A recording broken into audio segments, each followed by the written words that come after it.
Bonjour et bienvenue sur la chaîne Citoyen Lucide. Nous sommes aujourd'hui mercredi le 4 janvier 2023 et nous allons débuter notre revue de l'actualité maintenant. Débutons notre revue aujourd'hui avec un article du Journal de Montréal où on apprend que Tesla va devoir payer une amende de 2,2 millions de dollars en Corée du Sud en rapport avec des publicités trompeuses comme quoi que Tesla avait annoncé que l'autonomie de ses véhicules c'était X nombre de kilomètres par exemple, puis qu'en bout de ligne c'est pas exactement ça, surtout admettons en hiver où ce que, voyez-vous, l'autonomie des véhicules pouvait baisser d'à peu près la moitié. OK? Écoutez, c'est sûr que c'est pas, je veux dire, c'est pas nouveau que les véhicules à batterie, qu'en hiver, l'autonomie est pas ben bonne. Là, par contre, moi, ce qui me choque un petit peu là-dedans, c'est que depuis que Elon Musk a racheté Twitter, là, on dirait que tout d'un coup, ouais, mais là, les autopilotes, ça va pas bien, les batteries sont pas bonnes, là, vous avez les poignées de pop qui gèlent en hiver, tatata, Christy, ça fait à peu près 10 ans que Tesla, ça existe, OK? Ça fait 10 ans qu'ils ont les mêmes problèmes, mais là, tu sais, depuis que Elon Musk a racheté Twitter, là, tout d'un coup, Tesla s'est rendu un petit peu le mouton noir, là, OK? Fait que je trouve ça un petit peu particulier de voir que là, on s'acharne après Tesla qui, ouais, finalement, l'autonomie, c'est pas aussi bon que vous aviez dit, puis tout ça. Ouais, mais c'est parce que l'affaire, c'est que tous les véhicules à batterie en hiver, là, ils perdent à peu près la moitié de leur autonomie. Fait que si Tesla est condamné à payer 2,2 millions de dollars, est-ce que GM va devoir payer autant? Est-ce que Ford va devoir payer autant? Est-ce que la compagnie Rivian, qui, bon, d'ailleurs, de toute manière, ils n'ont pas encore livré un char, mais ça, c'est la compagnie de chars à batterie qui est financée par George Soros, d'ailleurs. Est-ce que tous les manufacturiers de chars à batterie vont être poursuivis pour fausse publicité qui n'ont pas expliqué que, les Tesla, ils roulent pas tout en Californie où ce qui fait tout le temps 20, 30 degrés à l'année, OK? Fait que, mais encore une fois, on voit comment est-ce que c'est de la mauvaise foi, tout simplement. Alors, c'est ça. Bon, fait que c'est pas des farces que je suis rendu que je défends Tesla qui, moi, il n'y a pas de ça, une couple d'années, les chars à batterie, je voulais rien savoir. Ben là, si j'avais à m'acheter un char à batterie à cette heure, j'achèterais une Tesla rien que pour faire chier le monde, là. Puis quand je parle du monde, je parle pas vous comme moi qui détestez les chars à batterie, mais juste parce que Tesla, à cette heure, le monde n'aime plus ça à cause d'Elon Musk qui a racheté Twitter. Mais là, c'est ça. Fait que bref, j'ai bien hâte de voir si effectivement les autres manufacturiers vont avoir droit au même traitement. Mais pensez-vous que ça va arriver, ça? Hum? Alors, nouvel article ici. Donc, vous savez comment est-ce que j'adore les coupes-gorges pour oiseaux, les fameuses éoliennes. Fait que j'ai encore ici un article du France Info. Donc, autant que moi, je déteste les coupes-gorges pour oiseaux, qu'en bout de ligne, on voit que les médias, ils aiment ça au bout de parler de ça. Alors là, vous avez France Info qui est bandé sur le Danemark, OK? Alors, nous avons ici, Danemark, le pays, souhaite créer des parcs éoliens sur des îles artificielles. Donc, encore une fois, écoutez, ça doit être très bon pour la diversité, la biodiversité, ça là. Donc, il y a encore de ça quelques années, vous aviez la Chine qui avait créé des îles artificielles pour en bout de ligne faire des bases militaires, puis en bout de ligne, après ça, dire que c'est leur territoire, puis ensuite, tu sais, fait que c'est une arnaque finalement. Mais là encore là, sur le coup, là, vous aviez les organisations d'environnementalistes qui chiolaient après la Chine parce que c'était pas bon pour la biodiversité.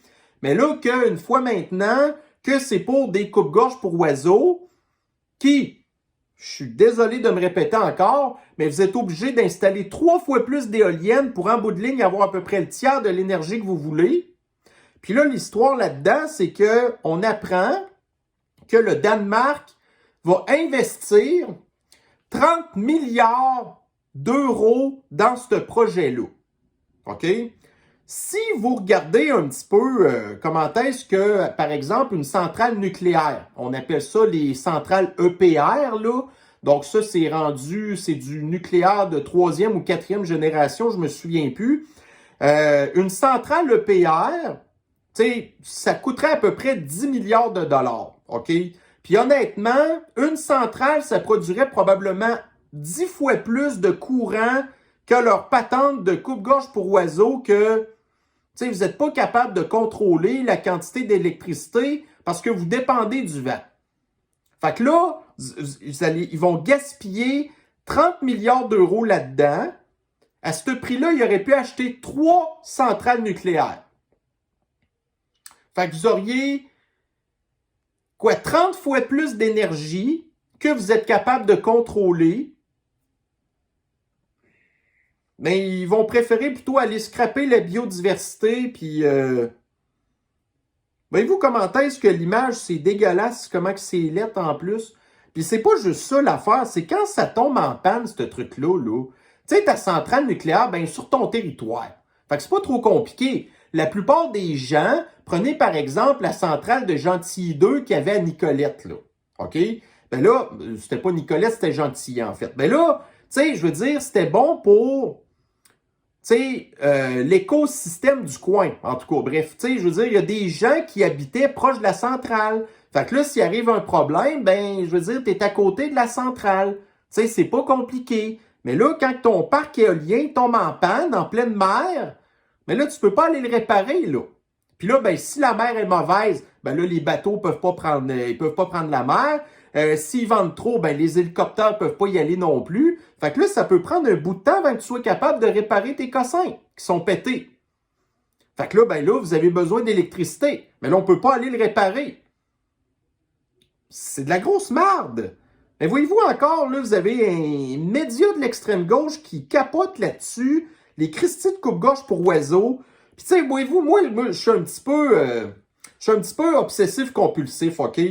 Moi, j'aime les affaires qui sont douettes. Tu sais, quand j'installe de quoi quelque part, tu sais, je le mets douette, puis... là, voyez-vous, là, ici, ils sont même pas capables de mettre le Christy d'éolienne tout bien enligné pour qu'au moins ça ait de l'air beau.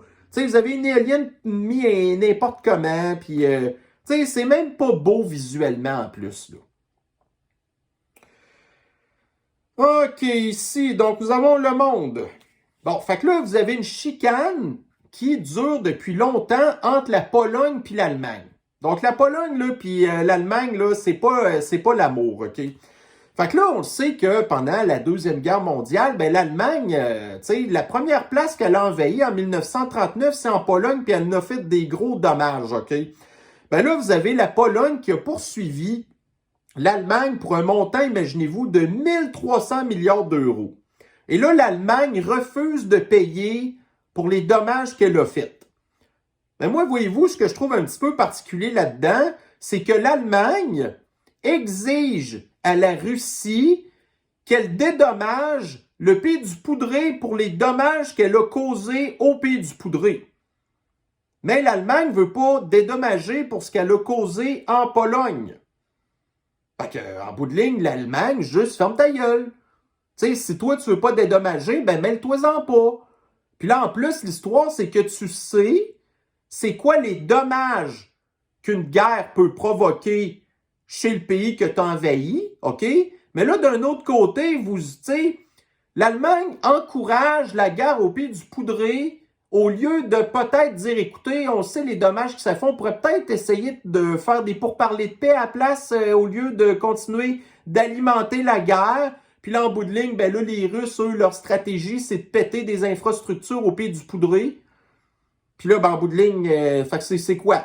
Fait que là, ben là, les Américains envoient de l'argent au pays du Poudré, que cet argent-là va être retourné aux Américains pour reconstruire des affaires. Une espèce de plan Marshall. Méchante grosse arnaque, là. Tu sais, quand on parle de blanchiment d'argent, ben c'est exactement ça. Fait qu'en tout cas, tout ça pour dire que je trouve que l'Allemagne est bien mal placée quand que...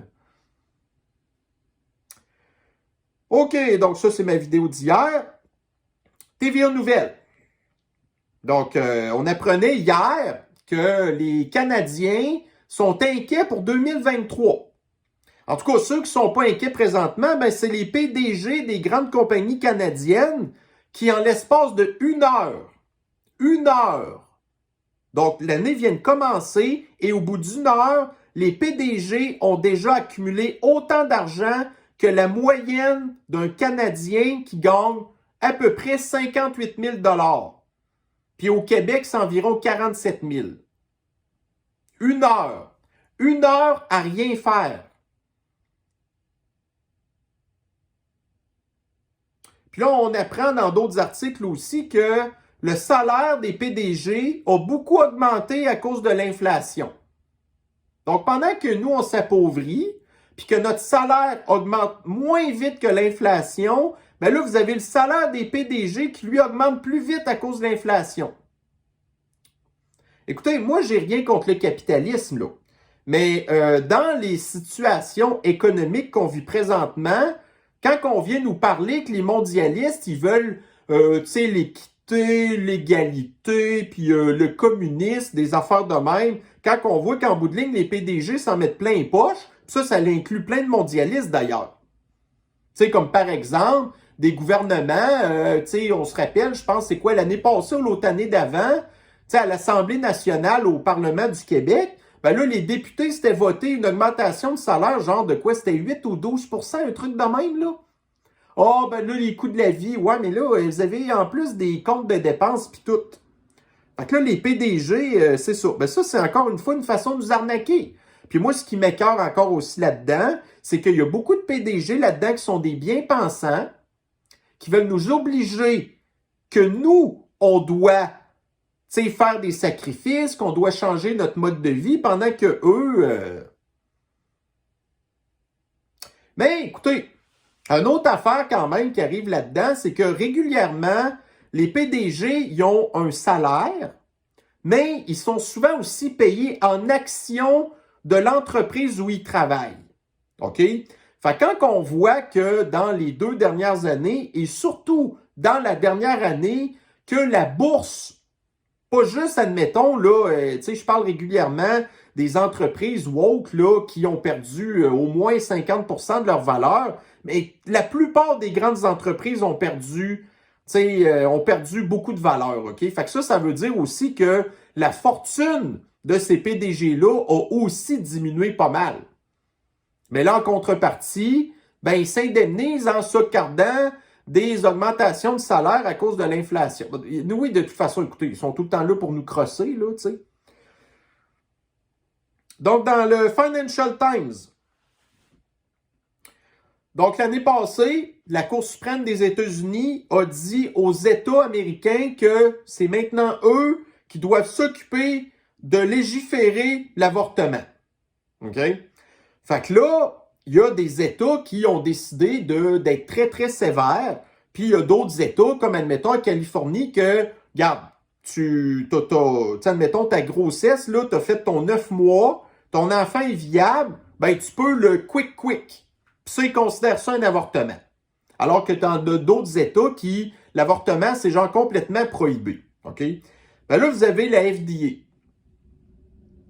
qui vient de décider d'autoriser la pilule d'avortement que les pharmaciens allaient pouvoir donner ça maintenant aux femmes qui veulent avorter sans avoir à avoir d'une prescription de médecin avant. Là, les États, ils ne pourront pas contrôler ça.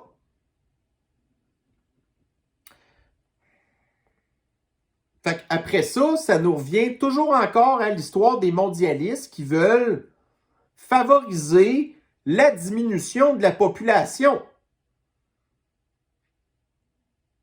Mais là, l'histoire, c'est que c'est beaucoup plus facile aller dans une pharmacie, de ne pas avoir de prescription, puis là, vous allez tomber sur un pharmacien woke qui va vous donner la pilule sans poser de questions, alors qu'avant, au minimum, ça prenait une prescription de votre médecin.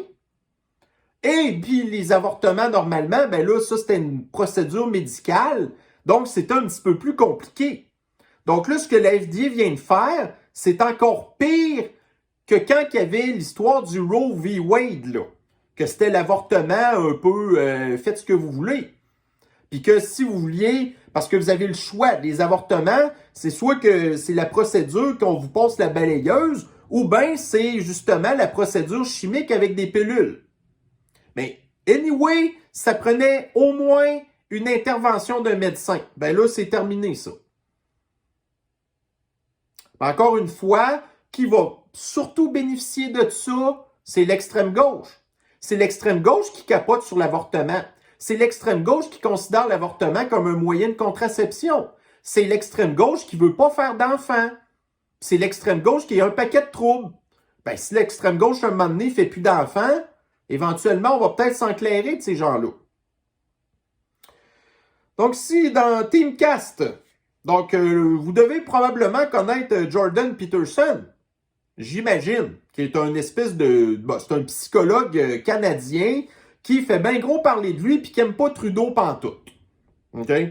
Ben là, vous avez l'association des psychologues de l'Ontario, une affaire de même, qui aime pas Jordan Peterson parce qu'eux, c'est des mondialistes de l'extrême gauche, woke en plus.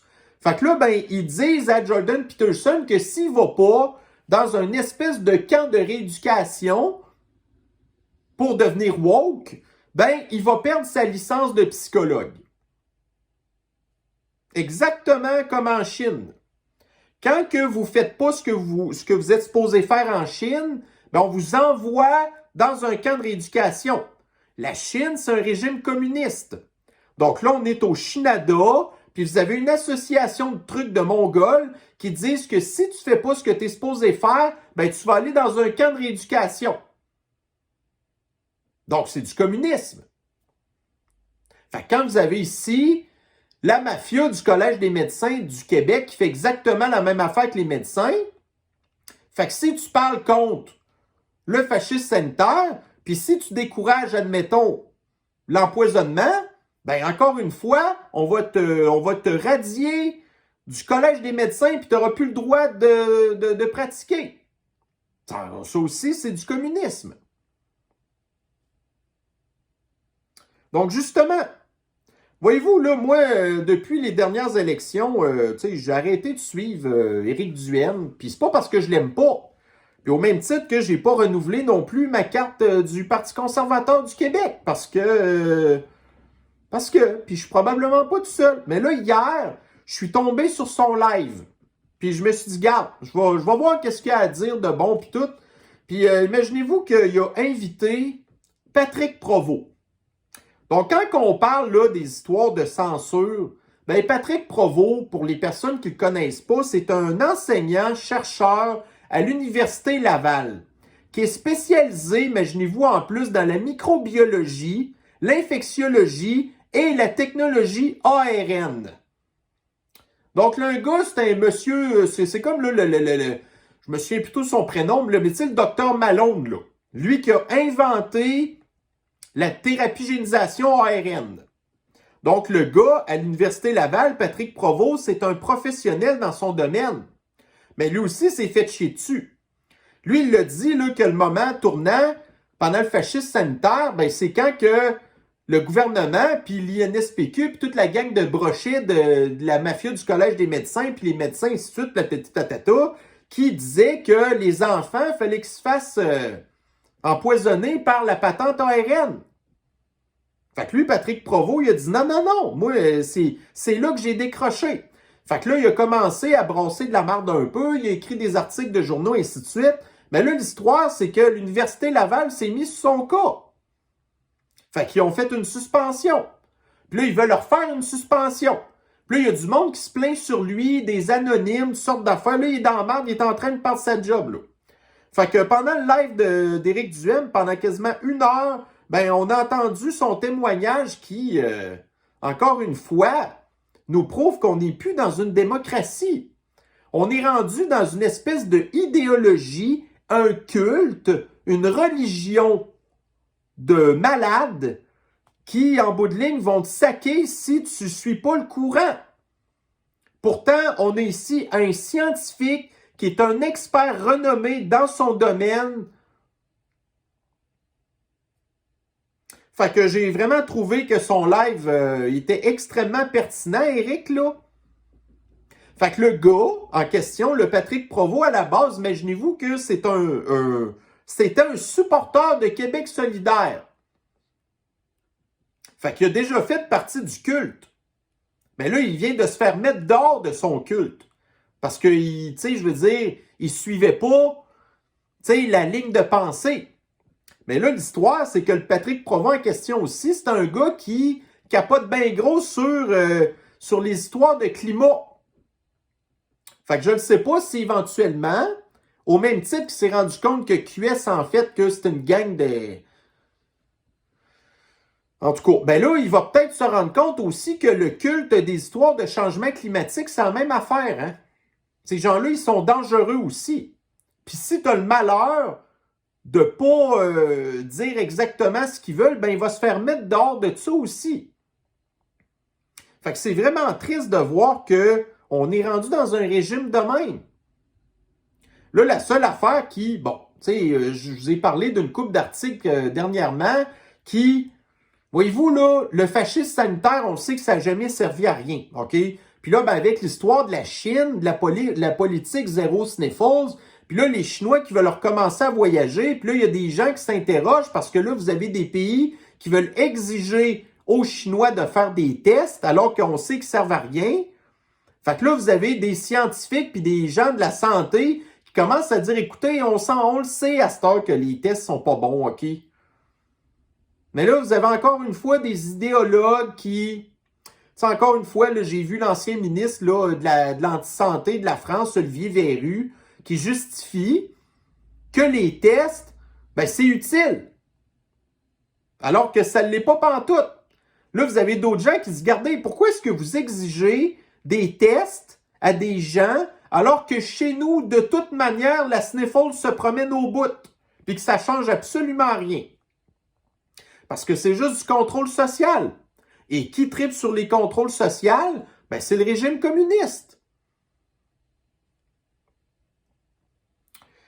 Bon, ici, dans la presse, moi, j'ai fait plein de vidéos qui parlent de juste comment est-ce que McKinsey est ultra infiltré au Pakistan. Donc là, je vais être bien franc avec vous aujourd'hui. J'ai bien gros hésité entre faire une revue de l'actualité, comme je fais maintenant, ou de faire une vidéo qui allait parler seulement du sujet qu'on voit ici. Donc, Ottawa a dépensé 84 millions de dollars en contrat à la firme McKinsey entre mars 2021 et novembre 2022. Donc là, maintenant, on a les preuves que le Pakistan, c'est pas le gouvernement qui décide. Tout vient des directives de McKinsey. Jusqu'à la façon qu'on doit investir notre argent, là. Avec la caisse de dépôt et de placement, entre autres. Donc là, j'ai déjà fait plein de vidéos là-dessus. Mais là, ici, vous avez dans la presse, maintenant, on apprend que le gouvernement fédéral du Canada est aussi infiltré par McKinsey. Alors là, regardez, comme je vous dis, j'aurais pu faire une ultra longue vidéo là-dessus qui aurait duré 3/4 d'heure, 1 heure, mais je le sais que ça n'aurait pas nécessairement intéressé les gens. Moi, ce que je veux, c'est que vous soyez au courant des affaires. T'sais, voyez-vous, je vais vous donner juste un petit exemple tantôt. J'ai ma femme de ménage qui est venue tantôt. Puis là, elle m'expliquait un petit peu, bon, tu sais, le 31, elle a écouté le bye-bye de Radcan, des affaires de même. Puis là, tu sais, il y a des sketchs qu'elle a vu passer, qu'elle a comme pas vraiment trouvé drôle parce qu'en bout de ligne, elle savait pas exactement de quoi qu'il parlait. Fait que, tu sais, elle m'a donné, entre autres, l'exemple, là, de Trudeau avec l'histoire de, voyons, comment il s'appelle donc lui, là? Le pianiste, là, Grégory Charles. Bon, fait que là, vite de même, vous peut-être ça vous dit rien. Mais tu sais, vous savez, quand la reine est morte, Trudeau, il est allé au Royaume-Uni avec Grégory Charles. Puis là, à un moment donné, il s'est pété à la face dans le lobby de l'hôtel. Puis là, tous les médias se sont rendus compte de ça. C'était pas le temps pantoute, OK? Mais là, ça, ils ont fait un clip là-dessus, dans le bye-bye. Mais là, voyez-vous, ma femme de ménage, qui est une personne ordinaire, là, tu sais, je veux dire, qui est pas différente des autres, là, OK? Elle était pas au courant de ça. Fait que j'aime mieux faire des revues de l'actualité où ce que je parle, tu sais, en surface au moins des sujets, que vous savez que ça existe, puis que si ça vous intéresse, ben là, après ça, ici, là, j'ai fait un dossier. Alors, j'ai en fait, là, mis plein d'articles ensemble qui parlent de McKinsey en rapport avec le gouvernement fédéral, OK? Donc, là, ici, on apprend que McKinsey a beaucoup d'influence au ministère de l'Immigration, que c'est entre autres à cause de McKinsey que vous avez Trudeau maintenant qui veut qu'au Canada, qu'on accueille 500 000 personnes par année. pour qu'en bout de ligne, en 2100, qu'on soit 100 millions de Canadiens. Ça, là, c'est une idée de McKinsey. Après ça, ici, vous avez encore une fois, j'en ai déjà parlé, mais pour les gens qui ne le croient pas nécessairement, McKinsey, c'est une firme qui est très proche là, du Forum économique mondial. Donc là, ici, vous avez une publication sur le site de McKinsey qui nous donne un petit peu qu'est-ce qui va se passer au prochain Forum économique mondial. Alors ici, on voit entre autres que dans le futur Forum économique mondial, ben là, on nous parle entre autres de McKinsey, comment est-ce qu'ils vont être utiles là, pour, encore là, faire une espèce de révolution du transport. Puis ça, je veux dire, ça a rapport avec l'histoire là, des chars à batterie, là. Puis l'histoire de prenez le transport en commun, puis tout ça, là, c'est McKinsey, puis c'est le Forum économique mondial qui sont ensemble. Donc, le Grand Reset, c'est le Forum économique mondial, mais qui applique, après ça, le plan du Forum économique mondial? Ben, c'est la firme conseil de McKinsey qui dit au gouvernement quoi faire. Puis les gouvernements en redemandent. Donc, encore une fois, donc l'agenda 2023 du Forum économique mondial. Donc ça fait juste prouver que McKinsey puis le Forum économique mondial, c'est la même calice d'affaires, là. OK? Alors ici, dans le Globe and Mail, donc on apprend comment est-ce que, vous savez, le système de paye Phoenix, là, ça fait quoi? Ça fait au moins 8 ans que ça ne fonctionne pas, cette affaire-là? Ben, le gouvernement a demandé à McKinsey de s'occuper de ça. Puis le système, il ne fonctionne pas encore. Puis le gouvernement a payé des millions, puis des millions, puis des millions de dollars McKinsey là-dedans pour s'occuper de ça. Ça ne fonctionne pas encore. Ici, donc on est dans le insider.com. On apprend, imaginez-vous, là. Là, il faut que je vous recule un petit peu parce qu'il y a d'autres affaires qu'on apprend là-dedans. Tu sais, là, vous connaissez l'histoire du un chum, c'est un chum, OK? Ben, Trudeau, là, je vous dirais qu'il y a une méchante gang de ces chums que c'est des hosties de crottés. Donc là, on apprend que un des gars qui a travaillé pour la firme McKinsey, qui, je vais en parler rapidement, là, le gars s'appelle Dominic Barton. OK? Ça, c'est un ami à Trudeau. OK? Ben, Dominic Barton, lui, a travaillé pendant longtemps pour la firme McKinsey. OK? Quand que c'était les conservateurs qui étaient au pouvoir, les conservateurs ont presque pas fait affaire avec McKinsey. Aussitôt que Trudeau est arrivé au pouvoir, là, tout d'un coup, là, bang, les vannes se sont ouvertes. Puis là, ça a été des dizaines de millions de dollars par année en contrat donné à McKinsey. Que dans le temps, le conseiller principal de McKinsey s'appelle Dominic Barton, que c'est un ami à Trudeau. Donc, Trudeau a donné des contrats à son ami, qui est un mondialiste. Et après ça, Dominic Barton, Trudeau l'a nommé comme ambassadeur en Chine. On sait comment est-ce que Trudeau aime la Chine. Donc là, Trudeau, il a donné des dizaines de millions de dollars à son ami qui travaillait pour McKinsey. Après ça, il l'a récompensé, il a donné une job comme ambassadeur en Chine pendant 2 ans. En Chine. Et là, maintenant, le Dominic Barton en question est rendu qu'il travaille pour Rio Tinto. Vous savez, Alcan. Donc, le gars, c'est le big boss de Rio Tinto depuis octobre 2022. OK? Et voyez-vous, là, qu'est-ce qu'on a appris en octobre 2022? Donc, Dominic Barton devient le big boss de Rio Tinto. Personne n'en entend parler. Mais ce qu'on a entendu parler, par exemple, c'est qu'en octobre 2022, Trudeau a donné 222 millions de dollars à Rio Tinto pour son usine, son aluminerie de, je ne sais plus laquelle, là, de Sorel, pour devenir verte, pour moins polluer. Il n'y a pas de conflit d'intérêt là-dedans. Il n'y a pas d'abus de pouvoir. Il n'y a pas de détournement d'argent public. Il n'y a rien de ça. De dissimulation, toutes sortes d'affaires. C'est ultra fucking criminel, ça là. Puis encore une fois, vous avez la GRC puis le SCRS qui font que dalle. Ça n'est que de la corruption. Donc là, vous avez un article aujourd'hui qui est paru... c'était pas lui. En tout cas, mais Thomas Gerbet a fait encore un super bel article aujourd'hui pour nous parler de tout ça dans Radcan. Là, ça me surprend, je pensais que je l'avais mis, là. Je pense que j'y est-tu en haut? Ah, bien, il est en haut. C'est lui qui est en haut, OK? Fait que, ouais. Après ça, vous avez un autre article du Maclean. Maclean, ça, c'est une publication ontarienne qui nous parle comment est-ce que, à cette heure, les firmes de conseil, là, ben, c'est pas mal ça qui run le pays, là.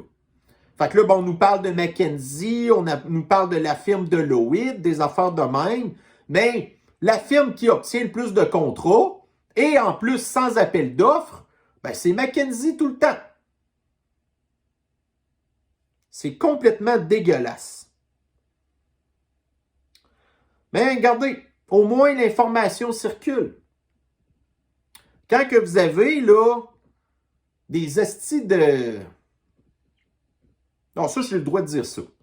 Des estis de chiens sales de Justine Trudeau qui pensent qu'il peut faire des affaires puis nous le cacher puis qu'on se rend compte de rien, là. Ben, j'ai des nouvelles pour toi, Justine. On n'est pas aussi cave que tu penses. Parce que l'affaire, c'est que c'est toi qui es cave de penser qu'on est cave puis qu'on va pas s'en rendre compte. Parce qu'on est crissement plus intelligent que toi, OK? Puis là, ben, je suis content parce qu'au moins, ça a apparu dans les journaux, là. Les médias. Mais ça ne va rien donner. Au même titre que j'ai expliqué hier, Joe Biden, qui avait des enquêtes contre lui au Pays du Poudré, qui allait avoir des enquêtes contre lui aux Îles Vierges, qui va avoir des enquêtes contre lui partout. Le gars, il continue à se promener partout, puis à péter de la broue, puis à nourrir en pleine face. Mais il pense qu'on ne le sait pas, par exemple, qu'il nous joue dans le dos. Parce qu'ils nous prennent vraiment pour des imbéciles. Ce qui n'est absolument pas du tout le cas. Puis ils sont chanceux, ces gens-là, que c'est pas nous qui est au pouvoir. Parce qu'ils la trouveraient pas drôle, là. Chris qui la trouverait pas drôle. En tout cas, je peux vous dire qu'il rirait pas longtemps. Puis interprétez-le comme que vous voulez, OK? Bon, alors ici, dans The Post Millennial, donc, l'Université de l'Oregon, donc dans l'espèce là, de... Bon, tu sais, vous avez comme là, des facultés là-dedans, là. Donc, dans la faculté des sciences et de la santé.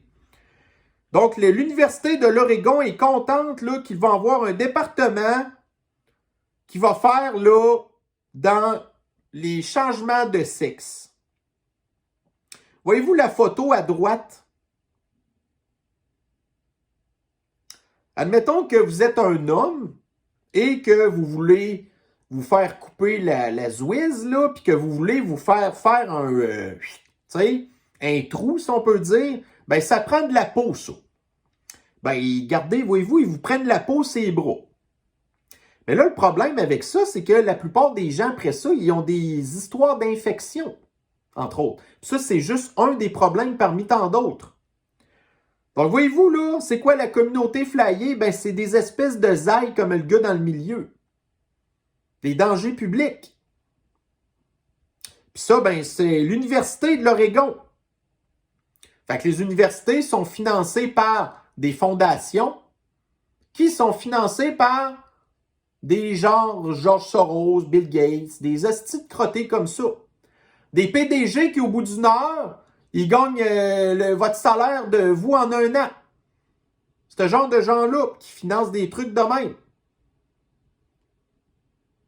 On est dans une société super saine. Dans le Insider Paper, donc on apprend qu'un bateau a accosté dans les Keys en Floride avec à peu près une centaine de migrants illégaux haïtiens. C'est quoi vous faites avec ces gens-là après ça? Tu sais, à la base, on va y retourner chez eux. Ouais, mais là, c'est la guerre en Haïti. Fait que là, tu peux pas y retourner chez eux. Mais là, tu veux pas nécessairement non plus garder ces gens-là. C'est des gens qui n'ont aucune éducation. C'est des gens, en plus, qui ont un syndrome post-traumatique. Puis là, en plus, l'histoire là-dedans, ça serait intéressant de savoir sur à peu près 200 migrants, combien sont des hommes. La plupart du temps, c'est au minimum 90%. Et qui, après ça, on voit que les femmes, ils se font agresser au bout par des migrants illégaux, de même. De des Haïtiens qui ont été habitués de voir comment est-ce que les femmes sont traitées chez eux. Puis là, après ça, ils arrivent chez les autres puis ils font exactement la même affaire, là. Mais tu peux pas y retourner chez eux puis tu veux pas les garder. Qu'est-ce que tu fais avec? J'ai pas de réponse à cette question-là, honnêtement. Alors ici, encore une histoire qui ne tient pas de bout. En Californie. Donc, une histoire de woke encore, de Black Lives Matter, là. Donc, je vous résume super rapidement l'histoire. Au début des années 1900, il y a un couple de Noirs qui a acheté un lot de terrain, genre dans la ville de Los Angeles. Mais là, au bout d'une dizaine d'années, ben là, ça s'est plaint parce que dans le temps, c'était raciste. Puis là, en bout de ligne, regardez, ils ont racheté le terrain 10 fois plus cher que le couple de Noirs l'avait racheté. Mais en bout de ligne, le terrain, ça a l'air qu'il valait pas mal plus cher que ça. Ça reste de même. Là, le couple de Noirs en question a déménagé dans un autre État et ils sont morts à un âge normal, puis ils ont eu des enfants, et ainsi de suite. Mais là, à un moment donné, il y a quelqu'un qui se sont rendu compte de ça, l'histoire du terrain. Alors là, vous avez le maire communiste de la Californie qui a dit aux descendants, parce que là, on est rendu dans les arrière-petits-enfants, OK? Donc là, ils ont dit aux descendants, OK, on va vous redonner le terrain. Puis vous avez une clause que vous pouvez nous revendre le terrain plus tard si vous voulez. Donc l'année passée, le terrain a été redonné à la famille. 6 mois plus tard, maintenant, la famille a revendu le terrain à la ville de Los Angeles pour 20 millions de dollars. Et là, après ça, ils viennent dire, ça là, c'est ça des réparations. C'est ça des...